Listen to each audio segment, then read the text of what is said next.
The last thing Ardenvale remembered was fire. Not the controlled kind that humans had mastered millennia ago, but the raw, consuming fury of a plasma strike meant to wipe out everything in its path. She remembered the cubs, 3 of them, no bigger than human toddlers, their crystalline eyes wide with terror as the Krell warship descended upon the refugee camp. She remembered running, not away, but toward them. The Veloxi were a prey species, evolved from something that resembled a cross between an earth fox and a crystalline flower. Their people had fled the Krell advance for months, hopping from system to system, watching their worlds burn.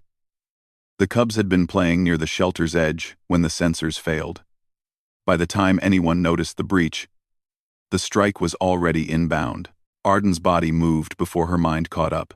20 meters, 15, 10. She reached the cubs just as the world turned white, spreading her arms wide and curling her body around them like a shield of flesh and bone. Humans were sturdier than Veloxi, denser bones, redundant systems, a stubborn refusal to die that had carried their species from the caves to the stars. It wouldn't be enough. She knew that. But maybe, just maybe, her body would absorb enough of the blast that the cubs would have a chance. The pain lasted only a moment, then nothing. Cannot justify the resource expenditure. The voice cut through the darkness like a blade. Arden's consciousness stirred, reluctant, dragging itself back from wherever it had gone. She threw herself into plasma fire to save our young. We abandon her now. We abandon our honor. This voice was different, softer, but no less intense. Honor doesn't regrow organs, Physician Thale. We have 3 regeneration chambers operational. 3. We have 147 wounded, and you want to dedicate 1 chamber to an alien who should already be dead? Arden tried to open her eyes. Her eyelids felt like lead shutters. Something was wrong with her body. Everything felt distant, disconnected, like she was piloting a ship with severed control lines. Should be dead? Commander, she was dead. Her cardiac organs ceased function. Her neural activity flatlined. Do you understand what that means? Humans don't have distributed consciousness like Veloxi, or redundant neural clusters like Krell. When their brain dies, they die. Permanently. And yet you restarted it, wasting precious medical resources on what? Say it, Commander. On an alien? Silence stretched. Arden managed to crack her eyes open. The world was a blur of blue light and crystalline walls. She was lying on something hard, something that hummed beneath her with barely contained energy. Medical equipment, maybe, though nothing she recognized. That is not what the commander's voice faltered. She saw our cubs about to die and didn't hesitate. Not for a second. She didn't calculate survival odds or resource costs. She just moved.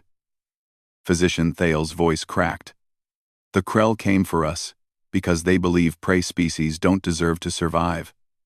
That we're weak, that we're not worth the resources we consume. And now you want to prove them right? Arden tried to speak. Her throat produced only a weak rasp. But it was enough. Both aliens fell silent. Footsteps approached quick, light. Nothing like the heavy thud of human boots. A face appeared above her, vulpine and elegant, covered in fine fur that shifted through shades of silver and blue. Large eyes, like liquid mercury, stared down at her. You're awake. Physician Thale's voice carried wonder and relief in equal measure. You shouldn't be. Your injuries, we've only just begun the regeneration process. The cubs? Arden managed. Each word felt like pushing stones up her throat. Thale's expression, translated through alien features, softened into something unmistakably warm. Safe. All 3. Not a scratch on them.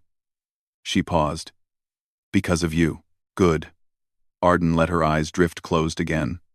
The effort of those few words had exhausted her. Keep her in stasis, the commander said from somewhere beyond her limited field of vision.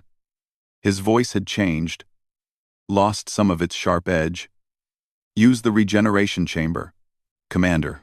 That's an order, physician. Log it as medical necessity. Command priority. A pause. She saved 3 of our young. That makes her pack, whether she knows it or not, and we don't abandon pack. Warm pressure on Arden's hand. She forced her eyes open again. A fourth figure had entered the room, smaller than the others, barely reaching the edge of the medical table. A cub, its fur still downy, soft, marked with the pale patches of youth. "Vexy, you shouldn't be," Thale began. "No." The cub's voice was high and trembling but determined. "Mama said. She said the human Arden gave me tomorrow. I want to give her tomorrow too. Can I stay, please?" Arden felt her chest tighten, what was left of it, anyway. The cub's small paw was wrapped around her finger with surprising strength. "I'll stay just outside," Thale said finally. "If you need anything, Vexy, you call me immediately." "I will, promise." Footsteps retreated. The humming of the medical equipment intensified, and Arden felt something begin to happen within her body, cells knitting together, systems coming back online, the stubborn human machinery of survival kicking into overdrive with alien assistance. "Arden?" Vexy whispered. Thank you for my tomorrow. I'm going to help you have lots of tomorrows too, okay?" Arden wanted to tell her that it was okay, that she'd done what any decent person would do, that no thanks were necessary, but the darkness was pulling at her again.